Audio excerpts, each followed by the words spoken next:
Ok, ahora hablaremos sobre los documentos que forman la Carta Internacional de los Derechos Humanos. Estos documentos, digamos, todos estos documentos, lo que es el Pacto Internacional de Derechos Económicos, Sociales y Culturales, lo que es el protocolo facultativo del Pacto Internacional de Derechos Económicos, Sociales y Culturales, el número 3, que es el Pacto Internacional de Derechos Civiles y Políticos, el 4 y el 5 son los protocolos facultativos del Pacto Internacional de Derechos Civiles y Políticos. Y por último, en el punto 6 tenemos la Declaración Universal de los Derechos Humanos. Todos estos documentos forman lo que va siendo la Carta Internacional de los Derechos Humanos. Vamos a hablar un poquito sobre ellos y a desarrollarlos.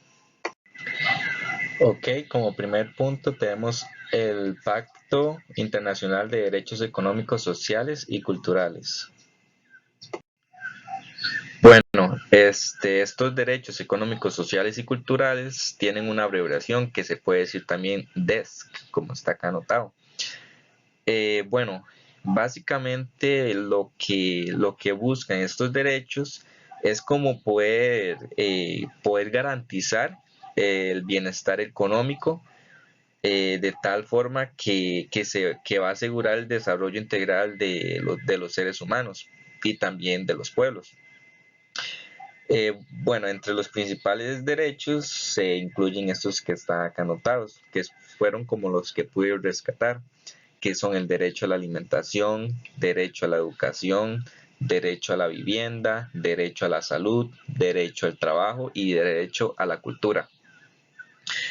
Estos derechos económicos, sociales y culturales no son como una exclusividad de un grupo privilegiado de personas, sino que como todos los derechos humanos son derechos de todas y todos, sin una discriminación de ningún tipo. Ok, ahora como punto número 2 tenemos el protocolo facultativo del Pacto Internacional de Derechos Económicos, Sociales y Culturales. Y en este protocolo facultativo pude rescatar este artículo que fue como que el que más me llamó la atención, que lo que dice es como que en ese pacto los estados se comprometen a asegurar a los hombres, tanto hombres y mujeres, a gozar de todos los derechos económicos, sociales y culturales. Bueno, acá como podemos ver, no, lo que busca es como una igualdad tanto para hombres como para mujeres. Y no, como he dicho anteriormente, no busca discriminar a ninguna persona ni por ningún tipo. Ahora continuamos con el punto número 3, que es el Pacto Internacional de Derechos Civiles y Políticos. Ok, el Pacto Internacional de Derechos Civiles y Políticos va siendo como un tratado multilateral general que reconoce los derechos civiles y también los políticos. Y estos, bueno, establecen, digámoslo así, como un mecanismo para su protección y también como su garantía. Entre ellos pude destacar estos que están acá, que es el derecho a la vida, inmunidad frente al trato inhumano, inmunidad frente a la esclavitud, el derecho a la libertad de pensamiento, que acá también se puede decir que es la libertad de conciencia y también la libertad de religión. Y por último tenemos la libertad de opinión. Y en este punto de inmunidad frente al trato inhumano, va siendo como una prohibición de la tortura y también como de los tratos crueles y los tratos inhumanos que no son más que actos desagradables, ¿verdad? Degradantes. También otro punto que me gustaría destacar es que no lo anoté acá, pero es el derecho a la seguridad de la persona. Esto tiene que ver directamente con la protección contra el arresto, perdón, y la detención arbitraria por parte de nuestras autoridades. Bueno, además de esto, también se consignan en este pacto los derechos referentes a la equidad procesal ante la legislación y ante un debido proceso. Y también se consignan la libertad de expresión y a la libre elección de una religión, como les había dicho, y también el derecho a elegir y también a ser elegido a través del sufragio universal, ¿verdad? Ok, ahora como punto número 4 tenemos el protocolo facultativo del Pacto Internacional de Derechos Civiles y Políticos. Ok, son dos protocolos facultativos. Este es el primer protocolo facultativo de estos derechos civiles y políticos, que como dice acá, es un protocolo adicional que lo que busca es poder asegurar la aplicación de las disposiciones del Pacto Internacional de Derechos Civiles y Políticos. Ok, lo que nos dice acá es que este primer protocolo facultativo lo que quiere es poder ver que se cumpla estos derechos civiles y políticos en las personas. Entonces, ¿qué son los derechos civiles y políticos? Bueno, son los derechos humanos, ¿verdad? Que implican como una extensión de la intervención del Estado como en la libertad de todos ser humanos.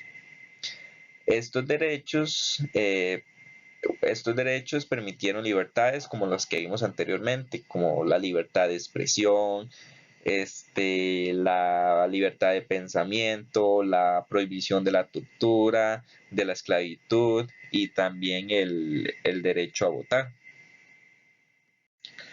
Ok, ahora como punto número 5 tenemos ahora sí el segundo protocolo facultativo del Pacto Internacional de Derechos Civiles y Políticos. Ok, como el segundo protocolo facultativo de los derechos civiles y políticos, lo que buscaba, como dice acá, era poder suspender la pena de muerte. Y como que estaban convencidos de que todas las medidas de abolición de la pena de muerte deberían ser como consideradas un adelanto en el goce de derecho de la vida. Entonces lo que buscaban era esto, como abolir la pena de muerte y buscar como opciones múltiples para poder suspender esta pena de muerte. Y como punto número 6 tenemos la Declaración Universal de los Derechos Humanos. Ok, lo que yo les voy a hablar es como unos puntos importantes de quién lo formó, cuándo se escribió, por quiénes, qué es lo que redacta esta Declaración Universal de los Derechos Humanos. Entonces, como primer punto que me gustaría destacar es que tenían un propósito, ¿verdad? Y ese propósito era parecido al que tenía las Naciones Unidas, que era el poder traer la paz a todas las naciones del mundo. Entonces, un comité de personas encabezados por la señora Eleanor Roosevelt, que es esta señora que tienen acá una imagen, entre ellos escribieron un documento especial que declaraba los derechos de cada persona, que cada persona debía tener, ¿verdad? Este documento tomó el nombre de la Declaración Universal de los Derechos Humanos. Entonces, bueno, esta declaración fue redactada por representantes de todas las regiones del mundo y también un punto importante es que abarca todas las tradiciones jurídicas. Como dice acá, fue redactada formalmente por las Naciones Unidas el 10 de diciembre de 1948. Y otro punto importante que debo rescatar es que este documento es el más universal de los derechos humanos. En este documento, ¿verdad? Se escribieron todos los derechos, como todos los derechos fundamentales, ¿verdad? Que constituyen la base para una sociedad democrática. Y esta declaración establece por primera vez los derechos humanos fundamentales que deben protegerse, ¿verdad? Casi que en el mundo entero deberían protegerse. Y un punto importante que me llamó la atención es que fue escrita en más de 500 idiomas. A continuación, procedemos con mi compañera Mariela.